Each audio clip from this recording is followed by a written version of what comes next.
Fasting అంటే నాకు చాలా భయం. అస్సలు అలవాట్లేదు. అలాంటిది నేను కూడా ఇంటర్మిటెంట్ ఫాస్టింగ్ చేస్తున్నా అంటే మీలో ఎవ్వరైనా చేయొచ్చు. నా eating time period 11 to 7 PM వరకు. అండ్ మార్నింగ్ అయితే నేనైతే వామ్ వాటర్ తాగి యాష్గట్ జ్యూస్ అయితే తీసుకున్నాను. ఆ తర్వాత వాక్ చేశాక మార్నింగ్ నా బ్రేక్ఫాస్ట్కి వచ్చేసరికి బ్రాకలీ అండ్ మష్రూమ్ సలాడ్, ఒక గోవా తీసుకున్నాను. అండ్ దాంతోపాటు రాగి జావా తీసుకున్నాను.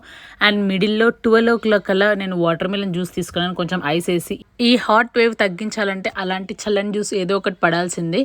అండ్ లంచ్కి నేనైతే మా అత్తయ్య వాళ్ళ ఇంటికి వెళ్ళాను భోజనానికి. సో అక్కడ రైస్, బ్రాకలీ కర్రీ, కొంచెం పచ్చడి అండ్ మటన్ చికెన్ తీసుకున్నాను. సో ఈవినింగ్ అయితే మా పాపని డ్యాన్స్ క్లాస్లో దింపేసి రిటర్న్ అయితే వాక్ చేసుకుంటూ వచ్చాను. ఈ ఫాస్టింగ్లో చాలామంది ఏం తాగొద్దు, ఏం తినొద్దు అనుకుంటారు. కానీ అన్ని డ్రింక్స్ తాగొచ్చు. మనం వాటర్, వామ్ వాటర్, జీరా వాటర్ ఏవైనా తాగొచ్చు. కానీ ఫుడ్ తినొద్దు. ఫుడ్ మాత్రం ఈటింగ్ టైంలోనే తినాలి. బిఫోర్ 7కి నా డిన్నర్ అయితే ఫినిష్ అయిపోయింది. ఆ తర్వాత వాక్ చేశాను. Bye bye.